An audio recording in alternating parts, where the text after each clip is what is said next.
Right. Narayana Reddy గారు, ఇక్కడ ఇలాంటి కేసులే అన్నీ. ఆ కేసులు ఎలా ఉన్నాయంటే ఇందాక నేను చెప్పిన లడ్డు దీని విషయంలో, వాళ్ళు లడ్డు విషయంలో సుబ్బారెడ్డి గారు, అప్పటి చైర్మన్ సుబ్బారెడ్డి గారు పిఏ విషయం కూడా బయటపడితే కూడా అతను ఏదో వీడియో రిలీజ్ చేశారు అతని తాళ్ళు. అటు చూస్తా కాసేపు ఇటు చూస్తా బిత్ర సూపులు చూస్తా వీడియో ఏదో చెప్పాడు కానీ అర్థమైపోతా ఉంది అది.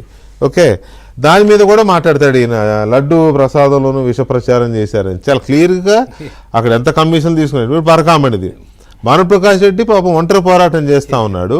అతనికి చంపేస్తాం పొడి చేస్తామని బెదిరింపులు, రకరకాల హెచ్చరికలు. అతను చాలా ఎమోషనల్గా ఉన్నాడు. ఒక పక్క దేవుడు అంటే భక్తి, ఇటు చూస్తేనేమో ఈ బెదిరింపులు. ఆయన ఇటీవల మాట్లాడేటప్పుడు కూడా చెప్పడం కూడా చాలా మీ దగ్గరే భావోద్వేగానికి గురైనాడు ఆ రోజు మాట్లాడేటప్పుడు కూడా కన్నీళ్ళు. కానీ నేను మీ ద్వారా ప్రభుత్వానికి కూడా నేను చెప్తా ఉన్నాను, పట్టాభి గారు కూడా అక్కడే ఉన్నారు, ప్రభుత్వంలో ఉన్నారు కాబట్టి డైరెక్ట్గా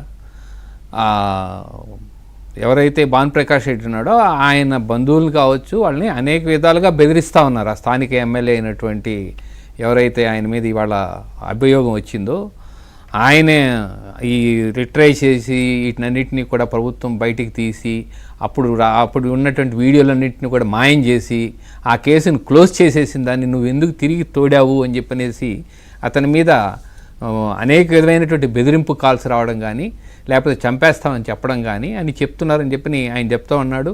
కాబట్టి నేను పట్టాభి గారు అట్లాగే వెంకటరమణ గారు మీ ద్వారా, వెంకటకృష్ణ గారు మీ ఇద్దరి ద్వారా నేను కోరుకునేది ఏంటంటే ఆయనకి రక్షణ కల్పించేదానికి కనీసం గన్మెన్స్ని అలాట్ చేయించే విధంగా అప్లికేషన్ పెట్టుకుంటే దాన్ని యాక్సెప్ట్ చేసే విధంగా చూడాల్సిందిగా నేను కోరుతూ ఉన్నాను. ఎందుకంటే ఇది మంచి పద్ధతి కాదు. ఇది అసలు అప్పుడెప్పుడో జరిగిన పరకామణి కేసుని ఎలా క్లోజ్ చేస్తారండి వాళ్ళు?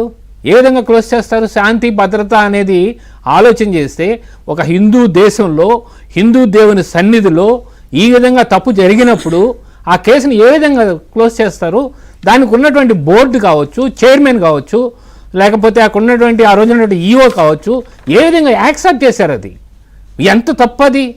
ఈ విధంగా చేసుకొని పోతా ఉంటే మరి చూస్తూ ఉంటే ఇంకా చట్టం ఎక్కడ, ధర్మం ఎక్కడ, న్యాయం ఎక్కడ, శాంతి ఎక్కడ, భద్రత ఎక్కడ? శాంతి భద్రత అనేది గత ప్రభుత్వంలో మర్చిపోయామండి. అసలు ఏ గ్రామంలో ఎవరిని కూడా అన్నదమ్ముల్ని కూడా కలిసి ఉండనే లేదు.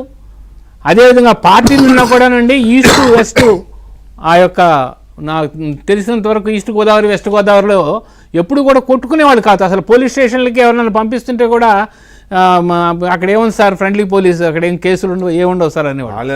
అటువంటివి సరదాలు వ్యాపారాలు వ్యవసాయాలు తప్ప ఏముండేది కాదు.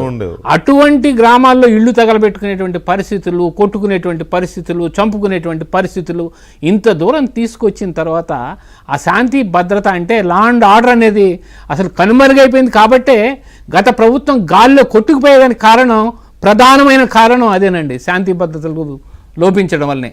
కాబట్టి దయచేసి నేను భానుప్రకాష్ రెడ్డి ఎవరైతే టీటీడీ బోర్డు సభ్యులుగా ఉన్నారో ఈ విషయం మీద గట్టిగా పోటీ చేస్తూ గట్టిగా దాన్ని ప్రయత్నం చేసి వాళ్ళకి శిక్ష పడాలని చెప్పి చూస్తున్నారో ఆయనకి రక్షణ కల్పించేదానికి అవకాశం కల్పించవలసింది.